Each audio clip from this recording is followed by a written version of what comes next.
पता है मैं सड़क के बीचों बीच क्यों चल रहा हूँ? क्योंकि मैं धोलेरा में हूँ और ये एक ऐसा शहर है जहाँ पर अभी फिलहाल इंसानों की कुछ कमी नजर आती है। और कई लोग मेरे कमेंट सेक्शन में बोलते रहते हैं कि ये कोई घोष साउंड तो नहीं जहाँ पर कोई भी आपको एक्टिविटी ह्यूमन स्केल पे नजर नहीं आती।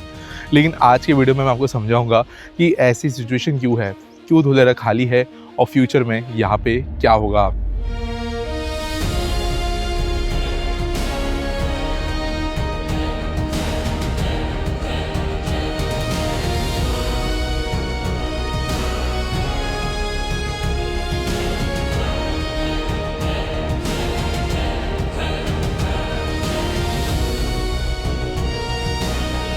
दोस्तों मुझे कुछ मौके मिले पिछले कुछ महीनों में कुछ बहुत ज़्यादा बड़े लोगों से बात करने के लिए, चाहे वो पद्मश्री मोहन पाई जी हो, अश्विनी भिड़े जी के साथ मैंने एक इंटरव्यू लिया। इसके अलावा प्रेस्टीज ग्रुप के जो प्रमोटर है इरफान रज़ाक जी, उनसे बात करने का मुझे मौका मिला।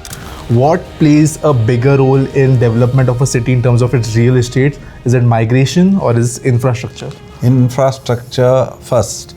पता है आंसर सब जगह से एक ही तरीके का मिला कि ऑलवेज इंफ्रास्ट्रक्चर कम्स फर्स्ट। दोस्तों भारत के अंदर इशू ये है कि हमारे शहर इतनी ज़्यादा बेकार नज़र आते हैं, प्लानिंग के बिना नज़र आते हैं, क्योंकि हमारे शहरों के अंदर हम लोग बसने के पहले कभी प्लानिंग नहीं कर पाते। उनके लिए नेसेसरी रोड, यूटिलिटीज, बाकी इंफ्रा बना नहीं पाते। और इसके वजह से जब हम हमारे देश के अंदर प्लान शहर बना रहे हैं तब कई लोग ये सवाल उठाते हैं कि क्या हमें एक्चुअल में इतना इंफ्रा बनाने की ज़रूरत है जबकि लोग है ही नहीं।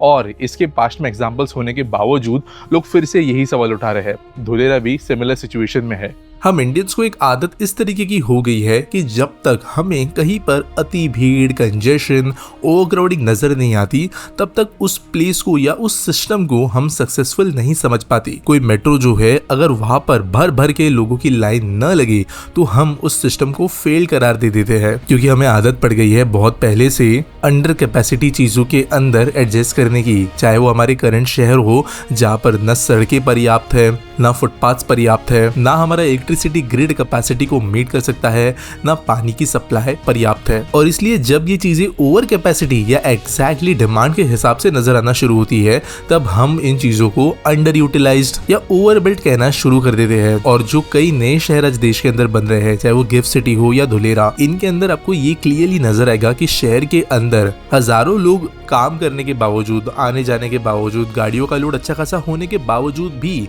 आपको बेवजह ओवरक्राउडिंग नजर नहीं आती। अब वो इसलिए नहीं होती क्योंकि शहर जो है अंडर यूटिलाइज्ड है, वो इसलिए है क्योंकि शहर ठीक से प्लान्ड है। और ये कई ग्लोबल सिटीज के अंदर देखने को मिलता है जो कि अच्छे तरीके से प्लान किए गए हैं। और इसलिए धोलेरा जब फ्यूचर के अंदर और ज्यादा ग्रोथ करेगा तो इकोनॉमिकली, पॉपुलेशन वाइज और अपॉर्चुनिटीज के हिसाब से भी बढ़ने के बावजूद ये शहर जो है हमेशा इतना खाली नहीं रहेगा, बल्कि यहाँ पर धीरे धीरे आपको लोग, गाड़ियाँ और अपॉर्चुनिटीज बढ़ते हुए नजर आएगी। लेकिन फिर भी आपको वो कंजेशन, वो फालतू की भीड़ और फिर चीजों की कमी महसूस होने लगना, वो सिचुएशन नहीं पहुंचेगी। और धोलेरा को देखने का पर्सपेक्टिव भी कुछ इस तरीके का होना जरूरी है। और ये स्पेशली उन लोगों के लिए महत्वपूर्ण है जो इन्वेस्टमेंट पॉइंट ऑफ व्यू से धोलेरा को देख रहे हैं, क्योंकि इंफ्रा पहले ही प्रेजेंट है। तो यहाँ पर जो इंसान आगे जाके फ्यूचर में एक अच्छी लाइफस्टाइल चाहता है, एक ढंग के शहर में रहना चाहता है, उनको कोई सपना बेचने की जरूरत नहीं है। उनको बस यहाँ पे आके चीजों को रियलिटी में देखना है और उसकी वजह से वैल्यू बढ़ने के लिए यहाँ पर देरी नहीं होगी। दोस्तों जब भी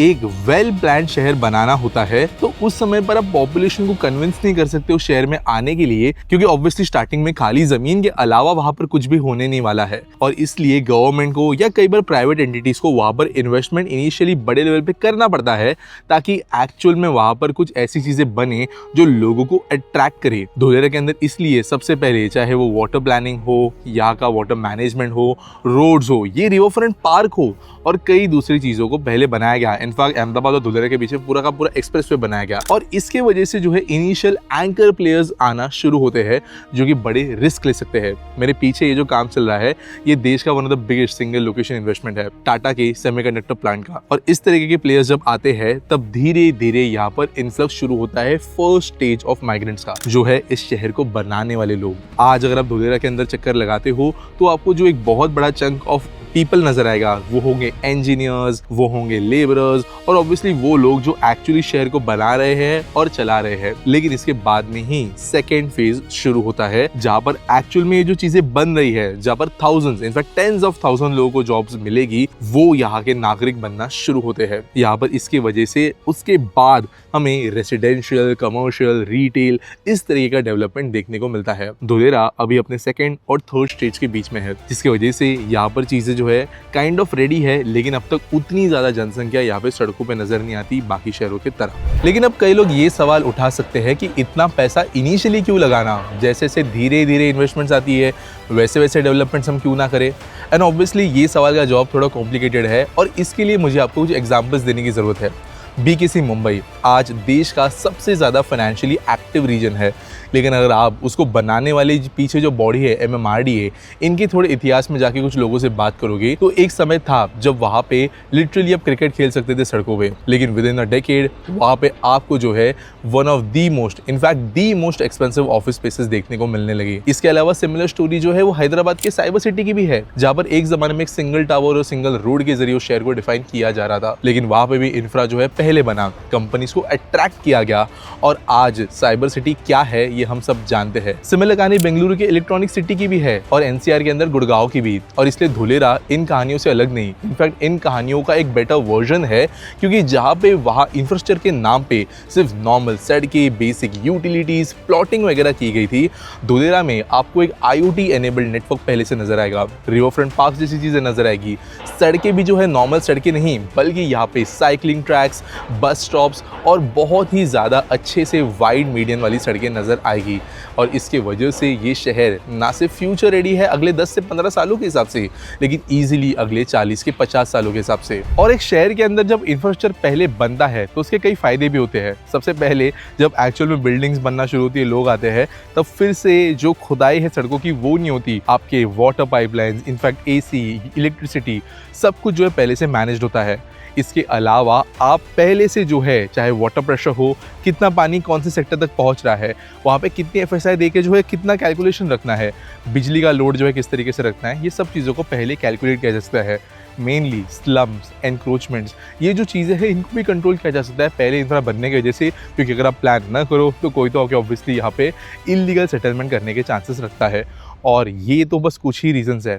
इसके अलावा चाहे वो सिक्योरिटी मेजरमेंट्स करना हो, पब्लिक ट्रांसपोर्टेशन को प्लान करना हो, तो यहाँ पे स्कूल्स, हॉस्पिटल्स की डेंसिटी बराबर रखनी हो ताकि हर सेक्टर को हर चीज़ मिले, ये सब कुछ एक प्लान शहर में बेहतर हो पाती है।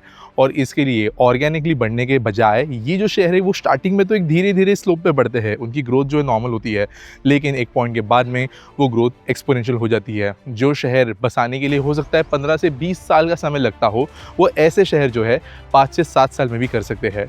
और यहाँ पर सेम चीज़ धुलेरा के अंदर भी हो रही है।